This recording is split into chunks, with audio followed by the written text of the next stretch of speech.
this week are Fahim Anwar, Ed Gamble, and Natasha Leggero. So congratulations to you.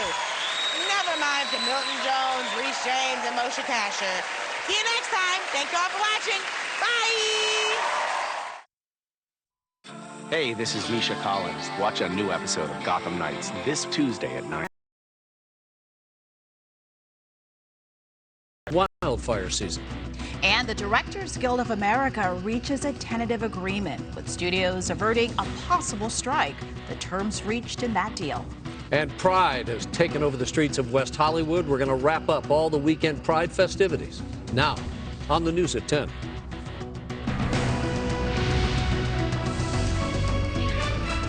Hello, everybody. Welcome to the News at 10. I'm Rick Tamer. And I'm Corrine Winter. A brush fire in the Antelope Valley forces evacuations and gives residents quite a scare. Yeah, but the crews were able to hold it to about 1,600 acres despite very windy, dry conditions out there. Take a look at this video. It shows the intensity of this fire, which broke out this afternoon just south of Highway 138 and northwest of Lancaster.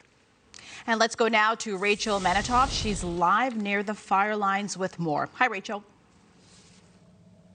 Hi, Corrine. Hi, Rick. Weather conditions, as you mentioned, made this a tough one to get under control between the dry heat and the wind. And firefighters say we may have a challenging fire season ahead, given the wet winter we've had. Flames erupt and increase in intensity in this mountainous terrain not far from Lancaster. With help from strong winds, it was pushed in a northerly direction before LA County fire crews got a complete handle over it. By then, it had burned more than 1,500 acres. Tony Lucero and his wife were among 20 homes within the impacted area. So I rushed home, got home just in time to help get the horses loaded up. The sheriff asked us to evacuate.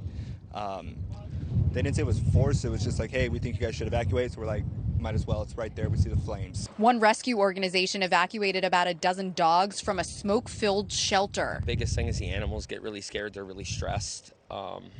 So sometimes you're dealing with animals that just aren't cooperative due to helicopters coming in and just all the commotion. The aftermath is one of smoke and brush. One structure, a barn, was damaged. Most importantly, no one was injured in what firefighters have dubbed the Danny Fire. A record amount of winter rain, though, means a lot more vegetation to fuel these kinds of fires. Just by the nature of so much fuel that is dried out and burned, it will probably it will kind of escalate the situation.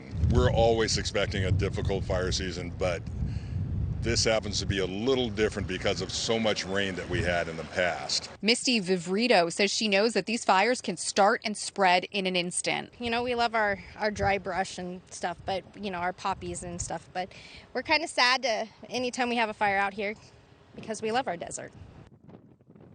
And we don't yet know what caused this fire. In the meantime, firefighters will be staying out here overnight. They've closed Highway 138 Avenue D while they repair some burned power poles. We're live in the Antelope Valley. I'm Rachel Manitoff. I'll send it back inside to both of you. All right, Rachel, thanks. Let's bring in Kai. Talk about those winds that going to continue in the high desert. Well, fortunately, Rick, Corrine, good evening, everybody. The winds are beginning to die down, and it was rough during the peak of the firefight this afternoon. It was 94 degrees in that particular area, and as we take a live look right now at the wind conditions, once again, we're seeing the winds beginning to settle down. Typically, they get a little stronger once we make our way from day into the evening hours, and that did occur, but now things a little bit more peaceful. Up in the Antelope Valley, some 15-mile-per-hour sustained winds, but the good news is there's no strong wind gusts, and it are the gusts that really fuel that low brush fire. 24% relative humidity value, so humidity starting to get a little bit higher. We had the humidity values earlier in the afternoon at about 18%. Bone dry conditions, of course, up in the desert communities. Now, the firefight has come to a conclusion. They've got that under control. Great news. But what we're focusing on weather-wise is the marine layer. And we've got it coming back to Southern California. And it is coming back with a vengeance tonight, folks. And by the time we make our way into tomorrow morning, well, we're going to see not just a lot of cloud cover, but a